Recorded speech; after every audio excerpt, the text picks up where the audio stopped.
Telephone phobia. Telephone phobia is reluctance or fear of making or taking phone calls, literally, fear of telephones. It is considered to be a type of social phobia or social anxiety. It may be compared to glossophobia, in that both arise from having to engage with an audience, and the associated fear of being criticized, judged or made a fool of. As is common with other fears and phobias, there is a wide spectrum of severity of the fear of phone conversations and corresponding difficulties. In 1993 it was reported that about 2.5 million people in Great Britain have telephone phobia. The term telephone apprehension refers to a lower degree of telephone phobia, in which sufferers experience anxiety about the use of telephones, but to a less severe degree than that of an actual phobia. Sufferers may have no problem communicating face-to-face, but have difficulty doing so over the telephone. A fear of receiving calls may range from fear of the action or thought of answering the phone to fear of its actual ringing. The ringing can generate a string of anxieties, characterized by thoughts associated with having to speak, perform and converse. Sufferers may perceive the other end as threatening or intimidating. Anxiety may be triggered by concerns that the caller may bear bad or upsetting news, or be a prank caller. Fear of making calls may be associated with concerns about finding an appropriate time to call, in fear of being a nuisance. A sufferer calling a household or office in which they know several people may be concerned at the prospect of failing to recognize the voice of the person who answers, with resultant embarrassment. Some sufferers may be anxious about having to perform in front of a real or perceived audience at the end of the line. This is a particular problem for those required to use a phone in the workplace. Fear of using the phone in any context may be associated with anxiety about poor sound quality, and concerns that one or other party will not understand what has been said, resulting either in misunderstandings, or in the need for repetition, further explanation, or other potentially awkward forms of negotiation. These fears are often linked to the absence of body language over a phone line, and the individual fearing a loss of their sense of control.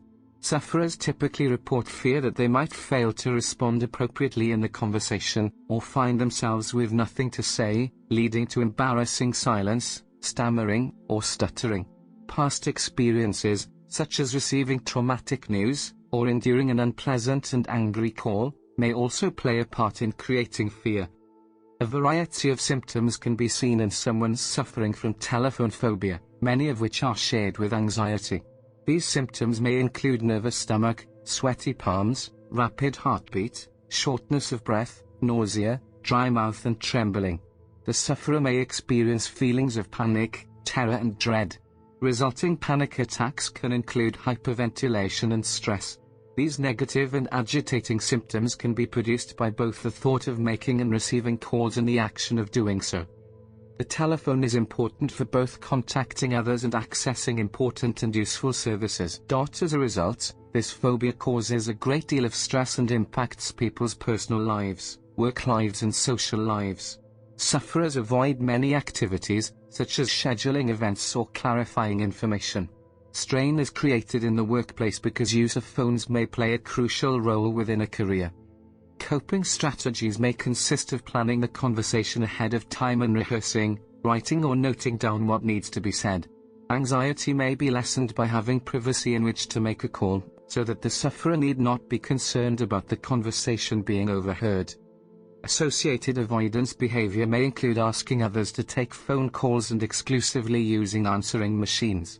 The rise in the use of electronic text-based communication has given many sufferers alternative means of communication that they may find considerably less stressful than the phone.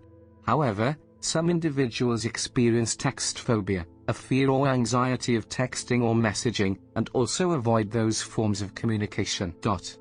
Sufferers may find it helpful to explain the nature of the phobia to friends, so that a failure to respond to messages is not misinterpreted as rudeness or an unwillingness to communicate. Phobias of this sort can usually be treated by different types of therapies, including cognitive behavioral therapy, psychotherapy, behavior therapy and exposure therapy. Practice may play an important part in overcoming fear. It may be helpful to sufferers to increase phone usage at a slow pace, starting with simple calls and gradually working their way up. For example, They may find it easier to start with automated calls, move on to conversations with family and friends, and then further extend both the length of conversations and the range of people with whom conversations are held.